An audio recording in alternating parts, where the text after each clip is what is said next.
Bernhard Raimann entering year 3 as a left tackle for the Indianapolis Colts. Last year, he took a step forward.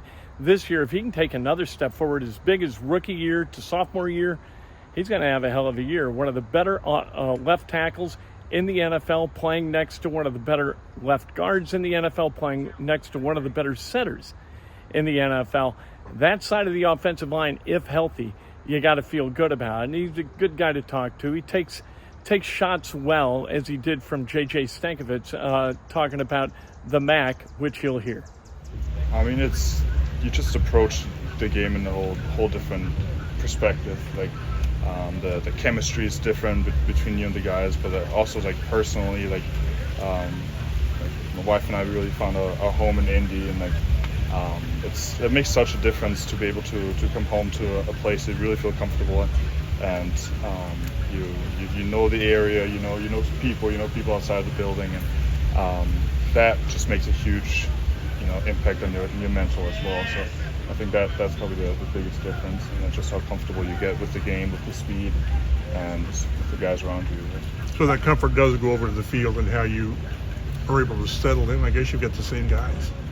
Yeah, absolutely. I mean, you get more comfortable with the O-line, but because you just bonded over the years, and you have some great memories, and you build some great relationships with those guys.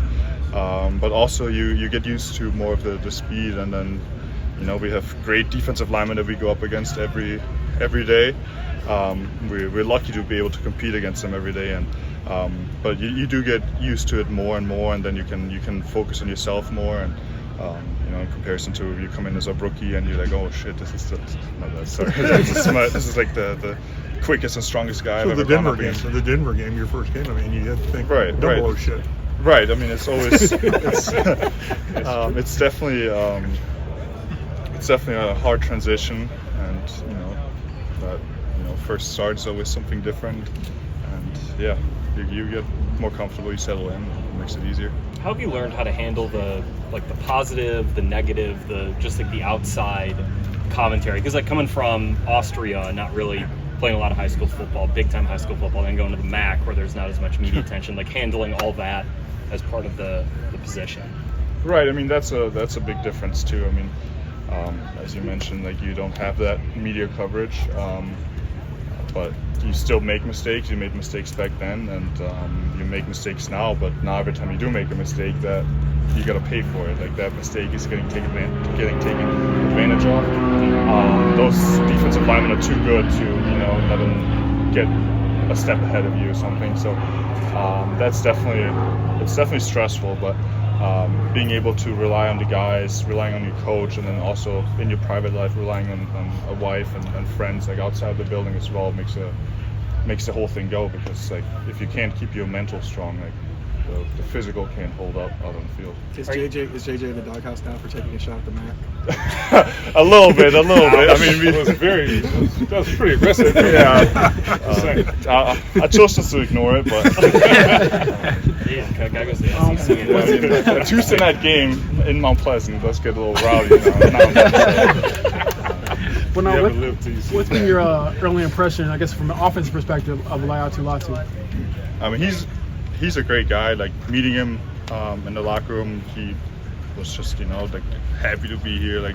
You just love to see it as a vet, someone that really appreciates being a Colt and loves being here and loves working out. And then now these last couple of weeks, getting into phase 3 now, actually playing football, you can just see why he got drafted so high, why he was the first defensive guy taken. He's highly skilled. He's quick. He's strong, and I think he's gonna make an impact immediately. But you can still see he's still learning every single day, and he's a mistake that he made last week, he's not making again this week. So I think he's definitely gonna be an impact player. What's been the benefit of having Q to your right all the time? I mean, that's just huge. Communication, on the field.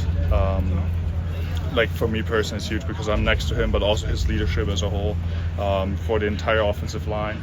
And just that consistency, I know where he's going to be in pass protection. I know how he's going to step in the run game. I know how I have to fit in double teams with him, to move the defensive tackle. And that just makes my game that much easier. So it's a blessing to have him. It's been like having AR back and just obviously trying to build and grow with him. I mean, it's huge. Obviously, Gardner did a great job last year stepping in, but AR, like, he was always working. Even last year, he never lost touch with the guys. He was in here, he was working, he was in the training room, he did everything he could to get back. And now to have him back, like, you just, like, to just see that as a teammate, you just appreciate that. And then now he's on the field, like, fully back, and he looks phenomenal. So, from what I can tell, I mean, I don't know much about quarterback play, but he completes his passes and he runs fast, so like that's always good. But, I don't know about the footwork itself, but it looks sweet. So it's awesome to have him back. That's Bernhard Raimann. Interesting guy. I saw him at Home Depot buying like 2 sacks of Pond Rock. All right. Talked for a while with him there, and he's exactly the same guy you just heard. Good dude, good left tackle, and we'll see how it goes for that offensive line. If they stay healthy, that should be a strength of this team.